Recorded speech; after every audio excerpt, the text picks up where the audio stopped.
Hey everyone, this is Founders 365 with me, Stephen Haggerty. Today I'm joined by Dan Hinden, founder of Afixu. Did I get it right, Dan? Afixu. Afixu, there we go. Yeah. How are you today, Dan? Thanks for joining. I'm doing, plugging away. How are you getting on, I'm Stephen? very good, man. Plugging away. Plugging away is a good description for, I think, what a lot of people are doing at the moment. But whether that's good, bad, I don't know. But let's jump straight into it and tell me all about Afixu. Fixu. You got it. I got it. Tell me all about it. What is it you guys do, and what are you guys trying to achieve over there? Look, without sounding sort of too overstated or do it, man. Sound overstated. Own it. I've had a really good career. Look, it's all about my specialty, which is, I guess, being an entrepreneur, but that linked with being sort of a sales-minded CEO, I think, has really helped this company, and over the course of the last decade, allowed me to work within the startup arena, which requires a lot of resilience, super amounts of passion, energy, and determination. And I think to sort of tell you about who we are, what we do. I do say I'm a serial entrepreneur, and I've affected and influenced a lot of well-known businesses, and fortunate enough to have worked for some of the best people and learned from those people. Indeed, co-founder of Facebook, Eduardo Saverin. I spent 2 years building up a European entity for him, and it's now a $1 billion valuation company. I successfully did an exit from them sort of 5 years ago, and then I decided I wanted to build my dream, which was sort of Airbnb for office space, and that's what we are. So yeah, I'm currently serving as Chief Executive Officer of Afixu. It is an Airbnb type platform for the working world, and we're now actually in 414 cities globally, serving up on-demand workspace in the rental capacity. So that obviously startups, all types of companies, really. We just recently signed a law firm. They needed a UK entity. We successfully got them their space in Victoria. But as I say, we are essentially Airbnb for office space. It's pretty straightforward, but it's obviously all about how do you execute that plan, and embarking on the challenge of building a business like Afixu is obviously not for the faint-hearted. So I think in addition to today's coronavirus pandemic and Brexit, and God knows how many different things we've been faced with, being faced in the face of adversity, I think that is the sort of hallmark of a successful entrepreneur. And I guess at this time, that brings out all of your true colors as an entrepreneur. Can you handle the extreme knocks, ups, downs, sideways, you name it? But yeah, Airbnb for office space is tackling the rental market in a way where people aren't necessarily locked into sort of 3 to 5 year leases. And we're able to help convert underutilized workspace into monetized assets. So it is very exciting. We're doing really well. How did the idea come about? Because I'm sure you weren't just walking down the street and going, you know what, I'm going to rent some office space for other people and make some money. No, absolutely. Look, I've got to be honest with you. Back in sort of 2010, I went to work for Rocket Internet.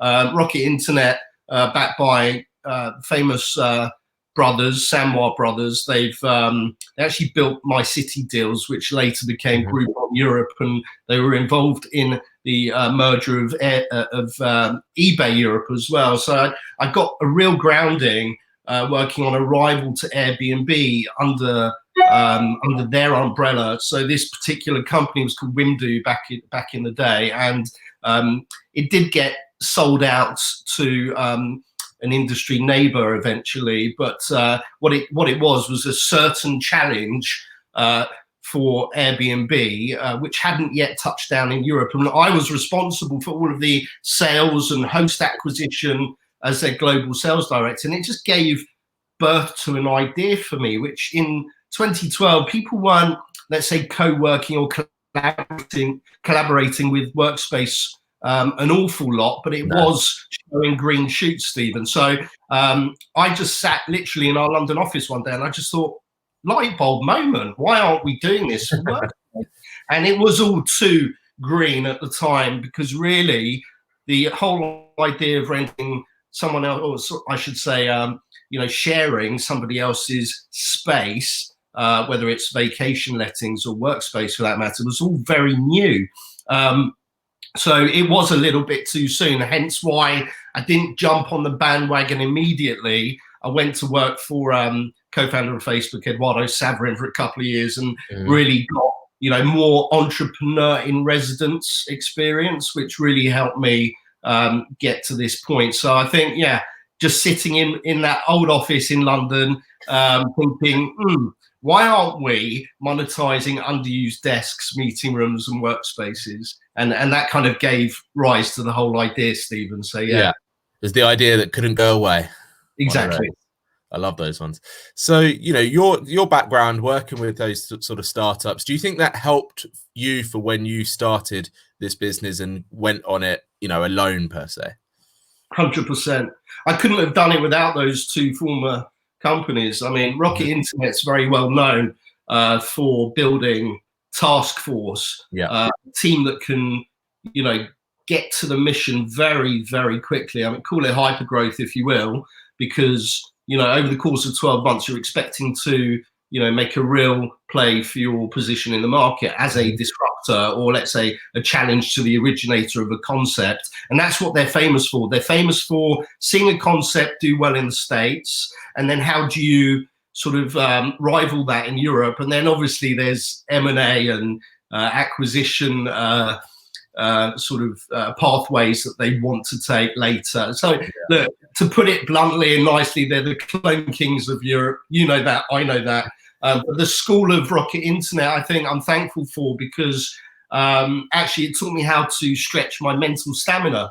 And for someone like me, that wasn't always an easy thing to do, because I'd come from a very sales-orientated background, working at News International, and chomping away at advertising sales. And then when you join a startup, you're not given leads, you're not given repeat business and an order book that just needs renewal. It's not holding your hand. You got to go to market, you got to be fast, you've got to be furious, you've got to say, right, am I going to reach out to 80 prospects today, or am I going to try and hit 150? It really is like that. It's like, you're not running a 6K, you're not doing a 6K run. You're doing at least 10K, and then you're going to do another 2K at the end when you reach the finish line, and you think you've done it then, and then there's still more after that. And it's that kind of mentality that you must have running a startup. Don't be satisfied. Never, ever be satisfied. There's no room for complacency. So I think Rocket Internet taught me that, as did working for Eduardo Saverin. I sold a product into PokerStars and EasyJet, and I thought, well, are we going to do this business? And it's virtually an unknown name, this brand at the time. And this is the other thing to consider when you're running a startup. You have it in your vision way ahead of time that your brand will be ubiquitous. That's what you want. You want to be known everywhere, but you have to act as if it is already well known. And that's the whole sort of challenge, that you go in to promote your business to partnerships, to clients, resellers, whatever you're doing, and you somehow got to build credibility very quickly. And I think that then comes back down to who you are as the founder, because then it's about buying into the entrepreneur, and that's why investors look for a certain personality. Now, I don't fit every agenda for investors. I'm very Americanized in my thinking. I'm London and sort of the Brits are very staid and very firm. But I think we're breaking out of that. I think startup world knows no physical boundaries, and it's about connecting all the dots, and you'll find the right people eventually. And as I say, my education at Rocket Internet, or for Saverin, led me to understand how to internationalize yourself and your brand and make sure you can reach a wide appeal, and that's the key. Exactly. Dan, listen, you're a high energy guy. You said about mental stamina. I'm super curious to know what you do to keep that stamina up in your own business, and you keep going through those next milestones, that next 5K, the next 5K. Is there some sort of secret that you have, or some sort of routine that you do to make it so that you're on it every day? Yeah, I all of a sudden feel like I'm on one of those sort of shows where they ask you about your personal life and driving you behind the scenes. And Right, Dan Hinden, this is your life. some of those sort of war stories, come to mind. Look, I've got some personal drivers in my life.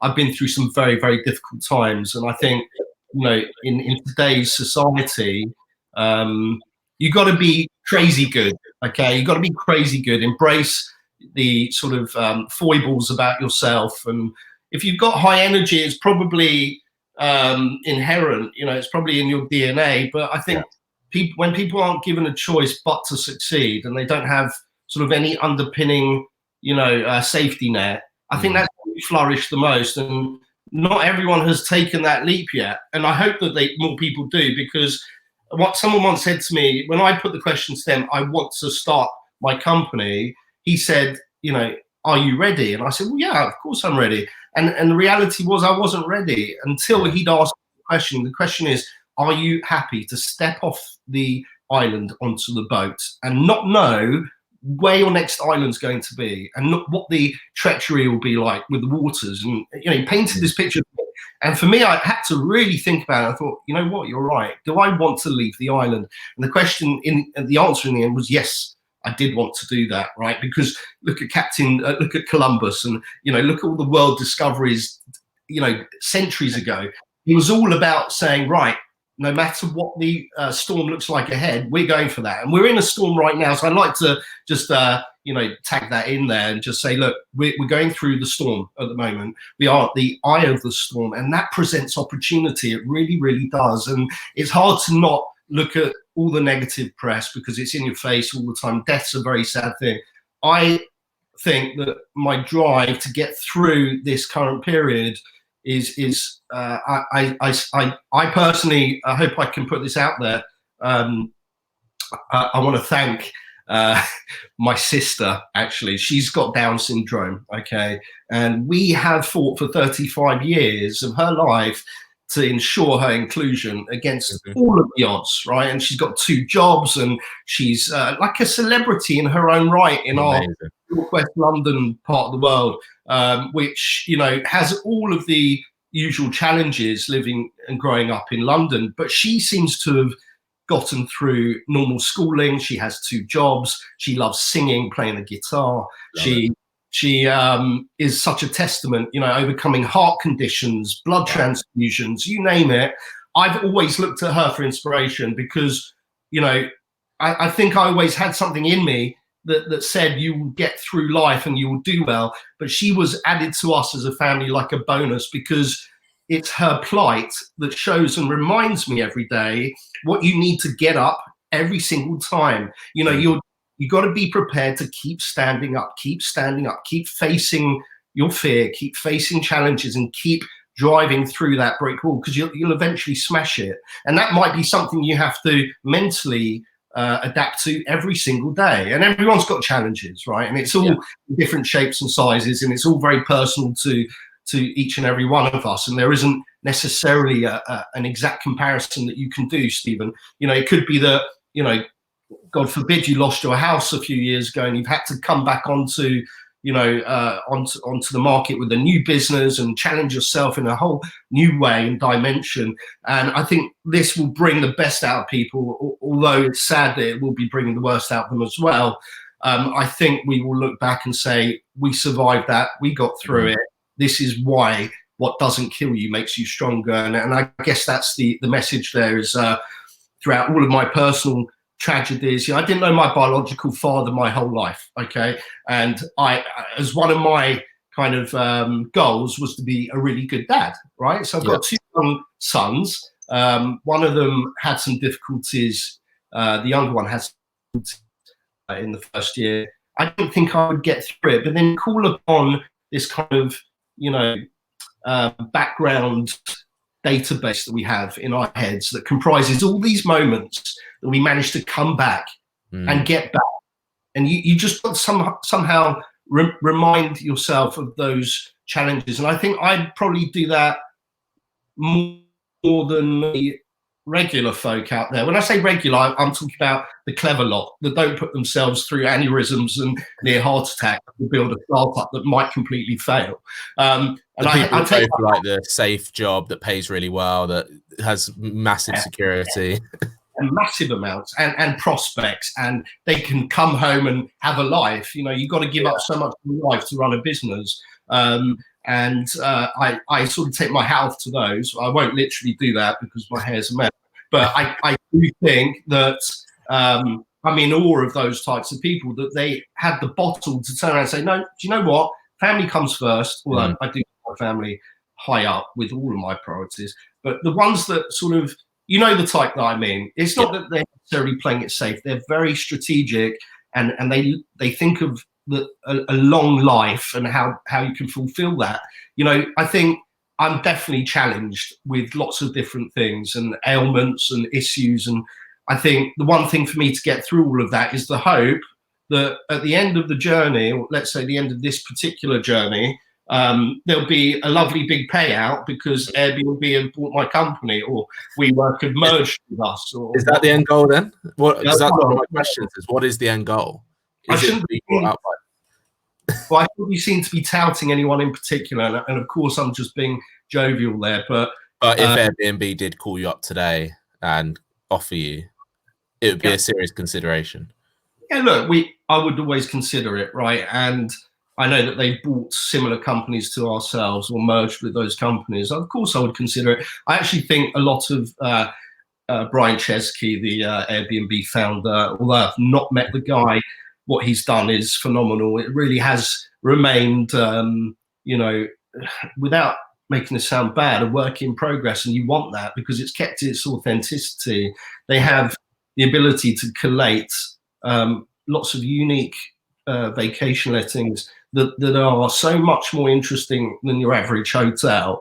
And I think that takes some doing to be able to keep on creating that platform in such a way where it always looks relevant, fresh, and surprising. I think that's where it sort of has its merit, is that it doesn't sort of look stagnant in that way. And I know you can't make workspace as sexy, but let's face it, you know, the working world. And you know, I was talking to the CEO of WeWork yesterday, had a great call with him for half an hour, and we did some brilliant business with WeWork last year. We don't like to say that we focus on co-working spaces, although we do invite them and we do work with them. We tend to focus mainly on tapping into private unused workspace. But WeWork, we made exceptions for because they have that kind of, you know, nuance of being different and you know, about, you know, they're selling an experience, right? And Airbnb is known for selling travel experiences. I think the likes of ourselves, WeWork, you know, Huckletree, who I know the founder fairly well, very lovely lady. All these companies are deriving clients because they are selling a work experience. Sure. So you're not just shoving someone into almost like selling a lifestyle. Correct. Yeah. And then you've got all the parameters around that: health, well-being, nurturing. You know, it's not just it's a really cool space to be in, and you know, make your life, your work is not something you really want to do inherently, but if you can enjoy life because your work is set up, you know, in an attractive way around you, then you might as well enjoy work, right? So, there's a lot of conversation at the moment because of the coronavirus and everything like that about how much work-life balance is going to change after this. So for a service like yours, I'm kind of predicting that you're going to do really well out of this, because more and more businesses are probably going to think, well, actually, we don't need to have a whole, you know, 100 grand a year massive office. We can do it in a slightly different way and utilize services like yours to one, save money, but also I think it's going to be a lot of employee-led difference because they've spent 2-3 months at home. You know, like you said, they've realized that actually their family is more important than their work, all these other areas. Do you predict there is going to be massive change in how people are going to be working? Yeah, I think it's already there. I think it's already apparent. You know, I noticed with Zoom and video conferencing has really, you know, taken the world by storm. You only have to look at the share value shooting up for Zoom to understand that. And I think what the future of work looks like then is an amalgamation of digital products like, you know, conferencing software, together with flexible workspace and ability to, let's say, jump from one space to another. So you've got more of a nomadic routine about your work life. I think how you split up the team in a company and say, well, who do we need huddled together in real time physically, and who do we need on the road? You know, but I think remote work has always been there. You know, field sales gurus and, you know, armies of field sales guys over the last 2 decades. I've worked with many of them. Relied probably 95% on being away from the office. So it's not like it's a brand new way of working, but it is the difference now is that workspace providers have had to become more flexible and more adaptive about suiting those needs of those companies. Whereas in the past, you'd be fixed to a lease, and, you know, it was very much about FaceTime in an organization. The white walls are Regis. Yeah. I don't want to say too much, but, you know, IWG are trying to do what they can do with various branding changes to their business. I think they needed to do that. Sure. And I think that they're doing a reasonable job to get there. But, you know, they've got to come back from the sort of yesteryear and say, right, that's gone. You know, we don't have such a requirement anymore, unless you're, let's say, I don't want to be rude, but if you're in professional services, you might say, well, you know what, we don't need co-working. We don't need to have, you know, a playground at the back of the building. You know, let the cool kids go and have that. You know, we'll stay high level and do all the serious stuff. But even law firms, we signed a law firm a couple of weeks ago called Amsterdam and Partners to a new workspace in London. They needed a European HQ. And even they now realize they need some modernity around their workspace, because if it's not about them, it will be about their customers needing, you know, to have access to, you know, fresh coffee on tap, or, you know, beer pump in the case of WeWork, or, you know, a cool breakout space to have a high level discussion. I think people expect different things now, rather than just being turn up at an office, sit in a waiting room, go to a meeting room, and then that's it. But I think the one key thing, Stephen, sorry to interrupt you there, the one key thing, the message here, to talk about the numbers a bit, is that with 25% of the working, well, of the UK citizens working remotely pre-COVID-19, right? And what we're now forced into is probably shot up to what, 80% of people currently working. At least. You know, I think it would have given an awakening to those that didn't know they could work from home or not work from an office, but they will also have seen the downside, and they will say, and I think this is where we come in, is that, okay, I can work at home a couple of times a week, but I also need to get out of the house because my kids are here on a Friday or whatever it might be. And I think Afixu makes a play for that 80%.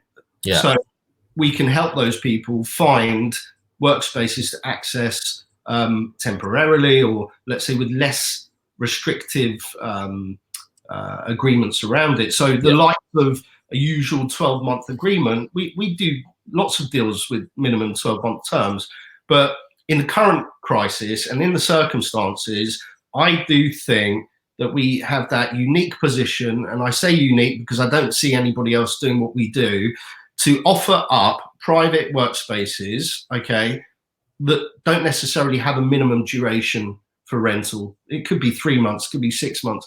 And when you have a whole sort of, you know, array of those spaces, the types with various amenities, you've got choice, you're dealing with the private host himself, there will be more flexibility. And I think that that's where we come in, is that we will still keep working with the likes of WeWork and the long-term service providers, okay? But in that sort of gap in the market, sort of 0 to 6 months, I think we're real specialists at finding people those occupancy levels at rates that suit them and won't put them out of business if they're a startup, or if they're finding their feet again after COVID and they don't know what a 12-month runway looks like anymore.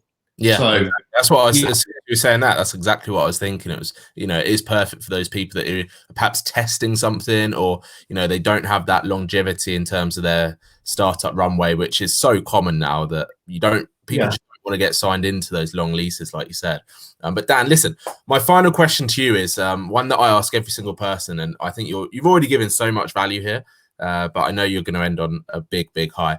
But if you could give 3 tips to another founder who is perhaps going through that growth stage that you've been through yourself, what would the 3 tips be to help them get to that next 5K, then next 5K marathon race?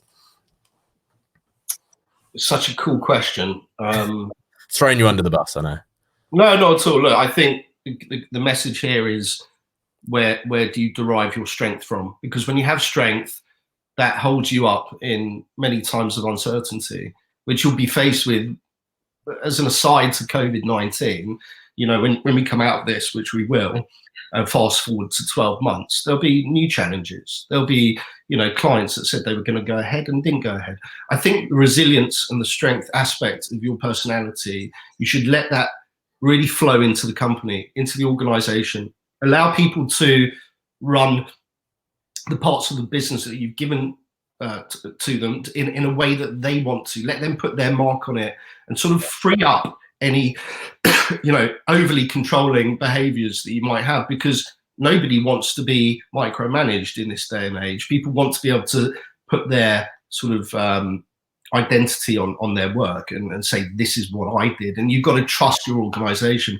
But I think this comes back to, you've got to trust yourself, okay?